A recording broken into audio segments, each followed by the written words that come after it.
আসসালামু আলাইকুম। আফরোজ খান বাবু স্কুলের অনলাইন ক্লাসে স্বাগত জানাচ্ছি। আমি মোহাম্মদ আব্দুল হোসাইন।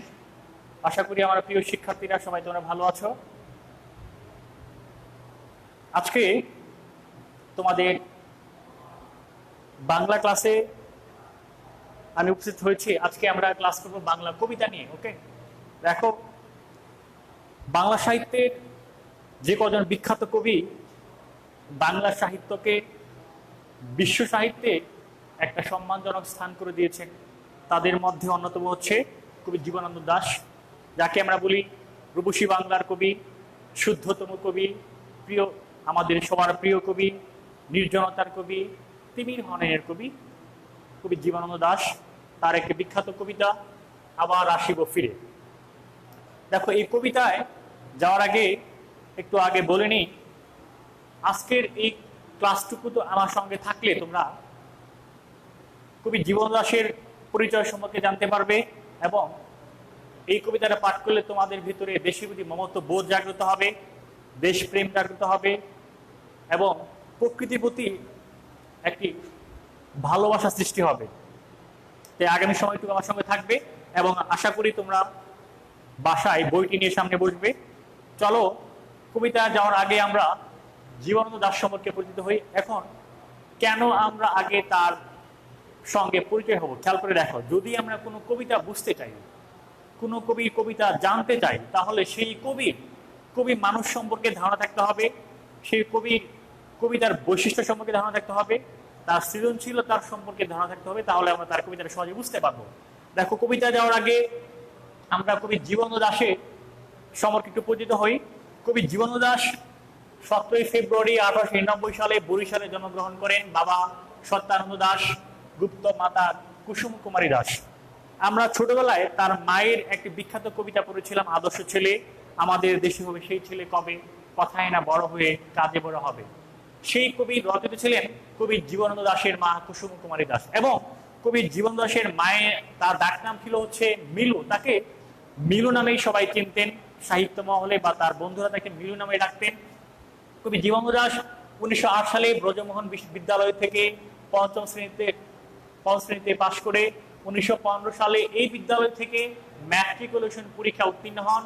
আর 1917 সালে ব্রজমোহন কলেজ থেকে ইন্টারমিডিয়েট পরীক্ষা এবং 1919 সালে কলকাতা প্রেসিডেন্সি কলেজ থেকে ইংরেজিতে অনার্স পাশ করেন এবং পরে 1921 সালে কলকাতা বিশ্ববিদ্যালয় থেকে ইংরেজিতে দ্বিতীয় শ্রেণীতে এমএ ডিগ্রি লাভ করেন। পরে তিনি আইন বিষয়ে পড়া শুরু করেন, যদিও তিনি শেষ করতে পারেননি। কর্মজীবন দেখি আমরা এরপরে, এবং সাহিত্য জীবন দেখো। 1922 সালে কলকাতা সিটি কলেজে দিয়ে অধ্যাপনা শুরু করেন কবি জীবনানন্দ দাশ। 1922 সালে তিনি কলকাতায় সিটি কলেজে অধ্যাপনা দিয়ে তার কর্মজীবন শুরু হয় এবং তিনি পাশাপাশি কল্লোল পত্রিকার সম্পাদক ছিলেন। তোমরা নোট করে রাখো, কবি জীবনানন্দ দাশ কোন পত্রিকার সম্পাদক ছিলেন? কল্লোল পত্রিকার সম্পাদক ছিলেন। প্রথম রচনা বর্ষ আবাহন এবং প্রথম কাব্যগ্রন্থ হচ্ছে ঝরা পালক। এটা লিখে রাখো তোমরা। কবি জীবনানন্দ দাশের প্রথম কাব্যগ্রন্থের নাম হচ্ছে ঝরা পালক, যেটি 1927 সালে প্রকাশিত হয়। যার জীবদ্দশায় 7টি কাব্য প্রকাশিত হয়। তিনি প্রায় 850 কবিতা লিখেছেন। 262টি কবিতা তার জীবদ্দশায় প্রকাশিত হয়েছিল এবং উপন্যাস লিখেছিলেন 15টি এবং 21টি ছোট গল্প রচনা করেছিলেন। 21টি ছোট গল্প রচিত ছিলেন তিনি। তিনি প্রায় 60টির মতো প্রবন্ধ লিখেছেন। এই ছিল তার মোটামুটি সাহিত্যিক জীবন। কবি জীবনানন্দ দাশের উল্লেখযোগ্য রচনা হচ্ছে, দেখো, কাব্যগ্রন্থ ঝরা পালক, ধূসর পাণ্ডুলিপি, বনলতা সেন, মহাপৃথিবী, সাতটি তারা, তিমির, রূপসী বাংলা, বেলা অবেলা কালবেলা। এগুলো ছিল জীবনানন্দের বিখ্যাত কাব্যগ্রন্থ।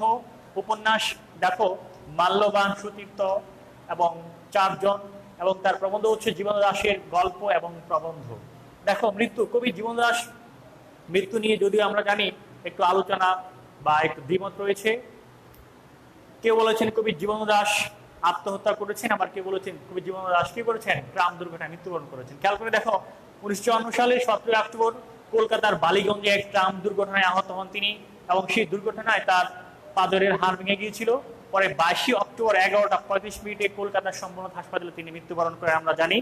আবার অনেকে বলে থাকেন তিনি ট্রাম অ্যাক্সিডেন্ট করেননি, আত্মহত্যা করেছিলেন। কিন্তু কলকাতার 100 বছরের ইতিহাসে ট্রাম দুর্ঘটনায় কেউ মারা যাননি। জীবনানন্দ প্রথম ব্যক্তি যিনি ট্রাম দুর্ঘটনায় প্রথমে মারা গিয়েছিলেন। সেই জন্যই সন্দেহ করা হয় জীবনানন্দ আত্মহত্যা করেছিলেন, দুর্ঘটনায় মারা যাননি। ওকে, দেখো কবি জীবনানন্দ দাশ সম্পর্কে আমরা আরেকটু জানি। বলেছিলাম যে আলোচনায় কবি জীবনানন্দ দাশের স্ত্রীর নাম ছিলেন লাবণ্য দাস, তাদের বিয়ে হয়েছিল প্রণয়ের মধ্যে। কবি জীবনানন্দ দাশ কবি মানুষ ছিলেন, তিনি থাকতেন কলকাতায়, লাবণ্য দাস থাকতেন হচ্ছে এই পূর্ব বাংলায়। কাজে দুজনের মধ্যে একটা দূরত্ব ছিল, এই দূরত্ব তাদের মনে বা তাদের সম্পর্ক একটা কি করে প্রতিবন্ধকতা তৈরি করে।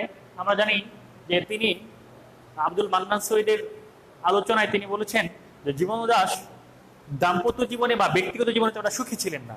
এখন সুখী ছিলেন না ছিল অনেকগুলো কারণ ছিল, সেদিকে না যাই আমরা। জীবনানন্দ দাশ যখন ট্রাম দুর্ঘটনায় এই শম্ভুনাথ হাসপাতালে ভর্তি হন, তখন তার স্ত্রীকে খবর পাঠানো হয় লাবণ্য দাসকে দেখতে আসার জন্য। লাবণ্য দাস চিঠিতে তিনি বলেছিলেন, তিনি না এসে একটি চিঠি পাঠিয়েছিলেন, চিঠিতে লেখাটা এরকম ছিল যে জীবনানন্দ দাশ সমাজের জন্য এত কিছু রেখে গিয়েছেন, তিনি আমার জন্য কি করেছেন। কাজে আমরা বুঝতে পারি যে জীবনানন্দ দাশ এবং তার স্ত্রীর সঙ্গে কতটা দূরত্ব ছিল। কাজে ব্যক্তিগত জীবনে তিনি কি সুখী ছিলেন না। এবং যখন জীবনানন্দ দাশ মারা যায়, তারপরে তিনি দেখতে এসেছিলেন। আরেকটি বিষয় তোমরা জেনে রাখো, রবীন্দ্রনাথ, নজরুল বা অন্যান্য কবিরা যারা জীবিত অবস্থায় সুখ্যাতি অর্জন করেছিলেন, সুনাম অর্জন করেছিলেন, সেক্ষেত্রে একটু ভিন্ন হয়েছে এই কবি জীবনানন্দ দাশের ক্ষেত্রে। কবি জীবনানন্দ দাশ তার কাব্য প্রতিভা এতটা বিশাল থাকা সত্ত্বেও আমরা তাকে সেই সময়টাতে তার জীবিত অবস্থাকে সম্মান দিতে পারিনি বা মূল্যায়ন করতে পারি নাই। ওকে, কবি জীবনানন্দ দাশ সম্পর্কে বিশ্বকবি রবীন্দ্রনাথ বলেছেন যে কবি জীবনানন্দ দাশ বাংলা সাহিত্যে আরো অনেক কিছু দিতে পারত। কবি বুদ্ধদেব বসুকে লেখা একটা চিঠিতে তিনি বলেছিলেন, জীবনানন্দ দাশের চিত্র রূপময় কবিতাটি পড়ে মৃত্যুর আগে আমি কি করেছি, আমি অনেক আনন্দ দিয়েছি, আমি আনন্দ লাভ করেছি। এরকম ভাবে কবি জীবনানন্দ দাশ কে লেখা রবীন্দ্রনাথ বলেছিলেন যে ধূসর পাণ্ডুলিপি পড়ে রবীন্দ্রনাথে কবি জীবনানন্দের এই ধূসর পাণ্ডুলিপি কাব্যগ্রন্থটি পড়ে রবীন্দ্রনাথ তার একটা লেখা লিখেছিলেন, তোমার কবিতায় রূপ আছে, তোমার কবিতায় কি আছে, গুণ আছে, এবং দেখে হাসবার একটা সক্রিয়তা আছে। কাজেই রবীন্দ্রনাথ জীবনানন্দের কবিতাকে কি করেছিলেন, সম্মান দিয়েছিলেন, এবং তার কবিতার একটা সক্রিয়তা আছে সেটা তিনি বুঝতে পেরেছিলেন। ওকে, এরপরে দেখো আমরা তাই কবি জীবনানন্দের কবিতার আব্দুল মান্নান সৈয়দ তার আলোচনায় কবি জীবনানন্দের যে বৈশিষ্ট্যগুলো বলেছেন সেটা এরকম। কবি জীবনানন্দ দাশের কবিতায় গ্রাম বাংলার প্রকৃতি বা প্রকৃতি প্রেম, দেশ প্রেম প্রকাশ পেয়েছে। আমরা দেখেছি কবি জীবনানন্দ দাশ ব্যক্তি জীবনে সুখ বা সুখী ছিলেন না বা দাম্পত্য জীবনে সুখী ছিলেন না। কাজেই তার ভেতরে একটা অপ্রাপ্তি সবসময় কাজ করেছে, একটা হতাশা কাজ করেছে, যার ফলে তিনি তার সবটুকু চাওয়া, সবটুকু ভালো লাগা, ভালোবাসাকে তিনি দেশপ্রেমের মধ্যে বিলিয়ে দিয়েছেন এবং প্রকৃতির মধ্যে দিয়ে তিনি তার প্রিয়াকে খোঁজার চেষ্টা করেছেন, তার ভালোবাসাকে খোঁজার চেষ্টা করেছেন, যেটা আমরা দেখতে পারি তার এই বনলতা সেন কবিতায় বা অন্যান্য কবিতায়। ফলে তার কবিতার প্রধান বৈশিষ্ট্য হচ্ছে কি, যে প্রকৃতি প্রেম, দেশপ্রেম। তেমনি ভাবে আজকে আমরা যে কবিতাটি পড়বো জীবনানন্দ দাশের আবার আসিব ফিরে, এই কবিতাটি কবি জীবনানন্দ দাশের বিখ্যাত কাব্যগ্রন্থ কোনটি, রূপসী বাংলা কাব্য থেকে আমরা যেটা জেনেছি যে কবি জীবনানন্দ দাশের রূপসী বাংলা কাব্য থেকে আলোচ্য কবিতাটি সংকলন করা হয়েছে।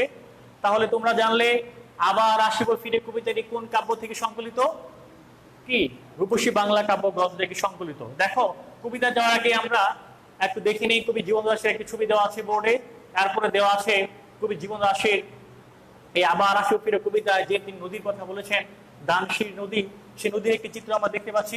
যদিও এই নদীর প্রবাহ আগের মতো নেই, এখন প্রাকৃতিক কারণ বিভিন্ন কারণে একটি বিলুপ্তির পথে, কিন্তু তার সেই স্মৃতি বিজড়িত নদী এখনো বিদ্যমান আছে। ওকে, দেখো এবার কবিতায় ফিরে যাই, খেয়াল করে দেখো, সবাই বইটি বের করো, আবার আসিব ফিরে। দেখো কবিতায় যাওয়ার আগে বলেছিলাম আমি যে জীবনানন্দ দাশের উপাধি কি, তাহলে রূপসী বাংলার কবি লিখে রাখো। জীবনানন্দ দাশকে আমরা বলে থাকি রূপসী বাংলার কবি, তিমির হননের কবি, আর কি বলে থাকি, নির্জনতার কবি বলে থাকি। এটা পরীক্ষা আসতে পারে, লিখে রাখো তোমরা। কবি জীবনানন্দ দাশের উপাধি কি ছিল তাহলে, নির্জনতার কবি, তিমির হননের কবি, রূপসী বাংলার কবি, শুদ্ধতম কবি। দেখো এবার যাই আমরা, তোমার সামনে বইটি নিয়ে বসো, আবার আসিব ফিরে। দেখো কবি আলোচ্য কবিতায়, দেখো কবিতায় যারা একটু বলিনি, কবি আলোচ্য কবিতায় দেশের প্রতি এবং বাংলার আমাদের বাংলার যে প্রাকৃতিক সৌন্দর্য, এটার প্রতি এমন একটা গভীর ভালোবাসা ছিল এবং প্রবল একটা ভালোবাসা ছিল, যে ভালোবাসার কারণে তিনি আবার মৃত্যুর পরও তিনি বাংলায় আবার ফিরে আসার প্রত্যয় ব্যক্ত করেছেন। কি বলেছি দেখো কবিতায়, কবি জীবনানন্দ দাশ আলোচ্য কবিতায় মৃত্যুর পরে তিনি আবার এই বাংলায় মুগ্ধ হয়ে, এই বাংলার সৌন্দর্যে বিমোহিত হয়ে তিনি আবার ফিরে আসার প্রত্যয় ব্যক্ত করেছেন। দেখো আমরা কবিতাটি পড়লে আরো বুঝতে পারবো, খেয়াল করে দেখো কি বলেছেন দেখো। আবার আসিব ফিরে দানশিটির তীরে এই বাংলায়, হয়তো মানুষ নয়, হয়তো বা শঙ্খচিল শালিকের বেশে, হয়তো বা ভোরের কাক হয়ে এই কার্তিকের নবান্নের দেশে, কুয়াশার বুকে ভেসে একদিন আসিব এই কাঁঠাল ছায়ায়। খেয়াল করে দেখো কবি এই দানশিটির তীরে এই বাংলায় ফিরে আসতে চেয়েছেন কখন, যখন তিনি মারা যাবেন। মৃত্যুর পরেও তিনি এই দানশিটির তীরে এই বাংলায় তিনি ফিরে আসতে চেয়েছেন। সেটা কিভাবে? হয়তো তিনি মানুষে ফিরে আসবেন না, প্রকৃতির বিভিন্ন যে চিহ্ন, সেটা শালিকের বেশে, শঙ্খচিল শালিকের বেশে বা ভোরের কাক হয়ে এই কার্তিকের নবান্নের দেশে তিনি কি ফিরে আসার প্রত্যয় ব্যক্ত করেছেন। সেটা কিভাবে দেখো, আমরা জানি বাংলাদেশ হচ্ছে, আমরা জানি বাংলাদেশে 12 মাসে 13 পার্বণ লেগেই থাকে। কাজে এই কার্তিকের নবান্ন দেশে বলতে কবি এখানে বুঝিয়েছেন আমাদের দেশের যে একটা আবহাওয়া উচ্ছ্বাসের থাকে, সেখানে কবি ফিরে আসতে চেয়েছেন। কুয়াশার বুকে ভেসে একদিন আসিব এই কাঁঠাল ছায়, কবি এই কুয়াশার বুকে ভেসে একদিন এই কাঁঠাল ছায় আসতে চান। তার মানে আমরা এই চরণে বুঝতে পারি যে কবি জীবনানন্দ দাশ মৃত্যুর পরে এই তার পরিচিত দানশিরি নদীর সঙ্গে তার যে আত্মিক সম্পর্ক বা প্রেমের সম্পর্ক, ভালোবাসার সম্পর্ক মারা গেলেও সেটা বিচ্ছিন্ন হবে না। তিনি মৃত্যুর পরেও এই শঙ্খচিল শালিকের বেশে, ভোরের কাক হয়ে এই কুয়াশার বুকে ভেসে তিনি কি কাঁঠাল ছায় আসবেন। ওকে, এরপরে দেখো পরের চরণে দেখতে পারি আমরা, দেখো কি বলেছেন সামনে দেখি। হয়তো বা হাঁস হব কিশোরীর ঘুঙুর রহিবে লাল পায়, সারাদিন কেটে যাবে কলমির গন্ধ ভরা জলে ভেসে ভেসে, আবার আসিব আমি বাংলার নদী মাঠ ক্ষেত ভালোবেসে, জলাঙ্গির ঢেউয়ে ভেজা বাংলারে সবুজ করুন ডাগায়। দেখো এই চরণগুলোতে কবি কি বলেছেন খেয়াল করে দেখো। হয়তো বা হাঁস হব কিশোরীর ঘুঙুর রহিবে লাল পায়, কবি এই বাংলায় যে তিনি ফিরে আসবেন, কিভাবে আসবেন? হাঁস হয়ে ফিরে আসবেন, কিশোরীর ঘুঙুর রহিবে, তার পায়ে কি থাকবে? ঘুঙুর রহিবে, লাল ঘুঙুর রহিবে, সারাদিন কেটে যাবে কলমির গন্ধ ভরা জলে ভেসে। কবি এখানে ফিরে এসে সারাটা দিন কেটে যাবে কলমির গন্ধে ভরা জলে বেশি বেশি, তার সারাটা দিন কেটে যাবে। তিনি এই বাংলার নদী মাঠ ক্ষেত ভালোবেসে আবার আসবেন এই বাংলায়। এরপর তিনি দেখো কি বলেছেন, জলাঙ্গির ঢেউয়ে ভেজা। জলাঙ্গি বলতে আমরা কি বুঝি? যার অঙ্গে কি থাকে? জল থাকে। তার মানে কি বাংলাদেশ হচ্ছে পৃথিবীর বৃহত্তম বদ্বীপ। খেয়াল করে দেখবে আমাদের বাংলাদেশের মানচিত্রে জালের মতো ছড়িয়ে আছে কি অসংখ্য নদী। কাজে এখানে এই জলাঙ্গি বলতে আমাদের বাংলাদেশকে বোঝাচ্ছেন কবি, যে জলাঙ্গি ঢেউয়ে ভেজা এই বাংলায় নদী মাখিয়ে, বাংলায় যে নদী মাতৃক বাংলায় তিনি কি করবেন? আসবেন এবং এই করুণ ডালায় তিনি থাকবেন। পরের চরণ খেয়াল করে দেখো। হয়তো দেখিবে যে সুদর্শন উড়িতেছে সন্ধ্যার বাতাসে। খেয়াল করে দেখো এখানে সুদর্শন মানে হচ্ছে এক ধরনের গোবরি পোকা। কবির চোখে অত্যন্ত তুচ্ছ বিষয়গুলো বিরাট সৌন্দর্য রূপে দেখা দিয়েছে কবিতায়। খেয়াল করে দেখো, হয়তো দেখিবে যে সুদর্শন উড়িতেছে সন্ধ্যার বাতাসে, হয়তো শুনিবে এক লক্ষ্মী পেঁচা ডাকিতেছে শিমুলের ডালে, হয়তো খয়ের দান ছড়াতেছে শিশু এক উঠোনের ঘাসে। খেয়াল করে দেখো কবি আমাদের প্রকৃতির অত্যন্ত তুচ্ছ, অত্যন্ত নগণ্য বিষয়গুলো তার চোখে অত্যন্ত বিরাট সৌন্দর্য হয়ে দেখা দিয়েছে। তিনি বলেছেন কি দেখো, যে সন্ধ্যার সময় যে সুদর্শন মানে কি এক ধরনের গুবরি পোকা উড়ে, সেই সৌন্দর্য কবিকে মুগ্ধ করে। এবং কি বলেছেন, লক্ষ্মী পেঁচা যখন শিমুলের ডালে বসে ডাকে, তার সেই আওয়াজ কবিকে বিমুগ্ধ করবে। হয়তো খয়ের ধান ছড়াতেছে শিশু এক উঠানের ঘাসে, রূপসার গোলা জল, হয়তো কিশোর এক সাদা ছেঁড়া পালে ডিঙা বায়। খেয়াল করে দেখো এখানে কবি বলেছেন কি, যে একটি শিশু যখন খয়ের দানকে নিয়ে খেলা করছে, সেটার যে একটা সৌন্দর্য, সেই সৌন্দর্য কবি মুগ্ধ। কবি কি এই চিত্রের মধ্যে তিনি কবিকে ফিরে পাওয়া যাবে। এরপরে তুমি কি বলেছেন, রূপসার গোলা জলে, হয়তো কিশোর এক সাদা ছেঁড়া পালে ডিঙা বায়। তার মানে দেখো কবি এখানে রূপসা হচ্ছে একটা নদীর নাম, আমরা জানি যে নদীটি খুলনা জেলায় প্রবাহিত। তার মানে খুলনা হচ্ছে রূপসা নদীর তীরে অবস্থিত।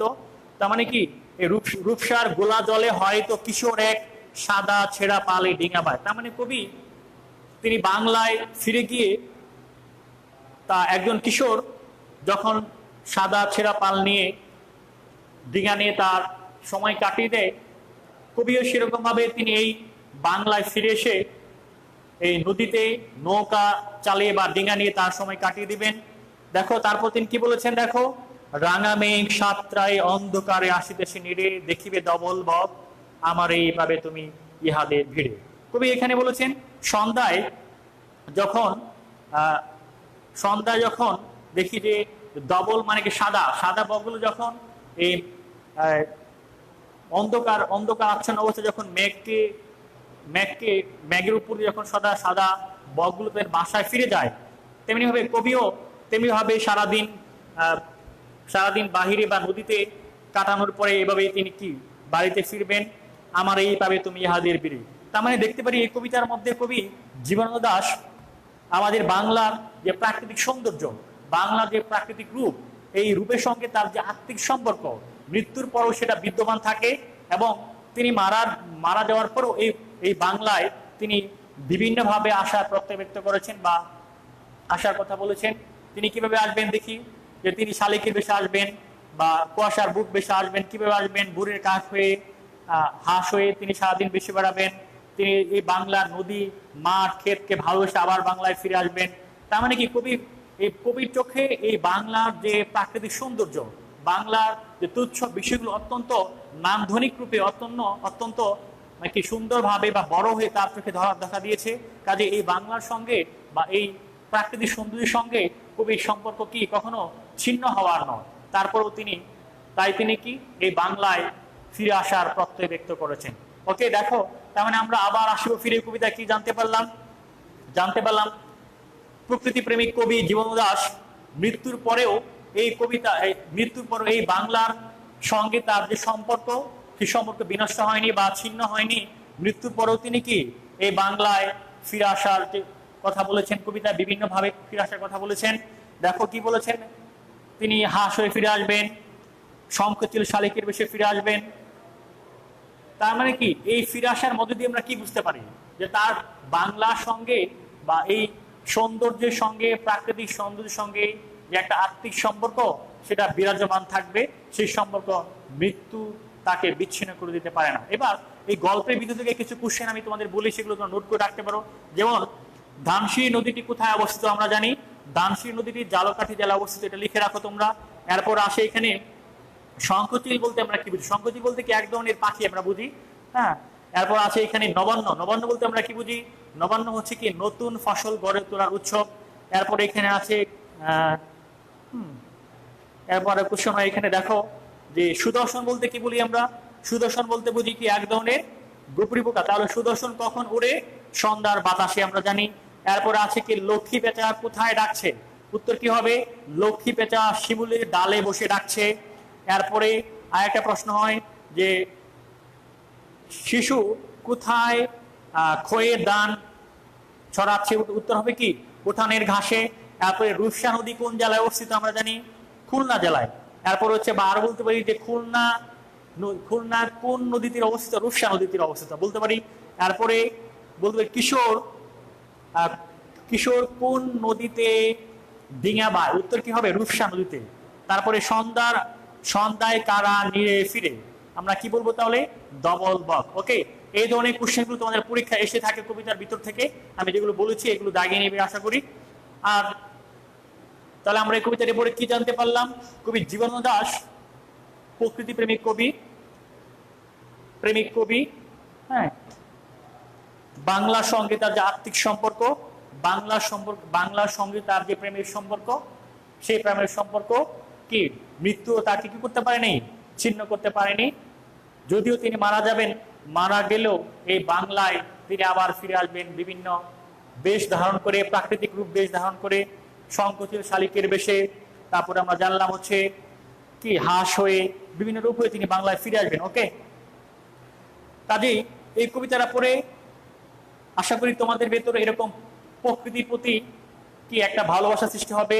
কবি জীবনানন্দ দাশ যেমন এই বাংলা মাকে যেমন ভালোবেসেছেন, আশা করি তোমরা তেমনি ভাবে আমাদের এই বাংলা মাকে এভাবে ভালোবাসবে। কবি জীবন দাস দেখো এই রূপসী বাংলা, অনেকটি রূপসী বাংলা কাব্যগ্রন্থের বাংলার মুখ কবিতা তিনি এরকম বলেছেন যে বাংলার মুখ আমি দেখিয়াছি, তাই আমি পৃথিবীর রূপ খুঁজিতে যাই না। দেখো খেয়াল করে দেখো, কবি জীবন দাসী বাংলার যে একটা সুন্দর দেশ বা বাংলার যে একটা একটা নৈসর্গিক সৌন্দর্য আছে পৃথিবীতে অন্যান্য দেশের তুলনায়, কবি জীবন দাস সেটা প্রথম কি করতে পেরেছিলেন, ধরতে পেরেছিলেন। দেখো কিভাবে আমরা জানি, দেখো আমরা অনেকে পৃথিবীর বিভিন্ন দেশে ঘুরতে যাই, কিন্তু আমাদের বাংলাদেশে এমন অনেক জায়গা আছে যেটা আমাদের বিমুগ্ধ করে, আমাদের মুগ্ধ করে, সেদিকে আমরা না দেখে আমরা পৃথিবীর বিভিন্ন দেশে ঘুরতে যাই। কাজে আমি আশা করি আজকের এই কবিতাটি পড়ে তোমাদের ভিতরে আমাদের দেশে যে প্রাকৃতিক সৌন্দর্যের লীলাভূমি সেটা সম্পর্কে তোমরা জানতে পারবে, এবং আমাদের দেশের যে আমাদের দেশ মাতৃকার প্রতি তোমাদের একটি ভালোবাসা জাগ্রত হবে, দেশপ্রেম জাগ্রত হবে, মমত্ববোধ জাগ্রত হবে আশা করি। আর বাসায় তোমরা অবশ্যই কবিতাটি আরো ভালো করে পড়ে নিবে। যদি কবিতা নিয়ে কার কোনো জিজ্ঞাসা থাকে অবশ্যই তোমরা আমাকে প্রশ্ন করতে পারবে মেসেজে বা ইনবক্সে, বা সরাসরি ফোন দিয়েও করতে পারো।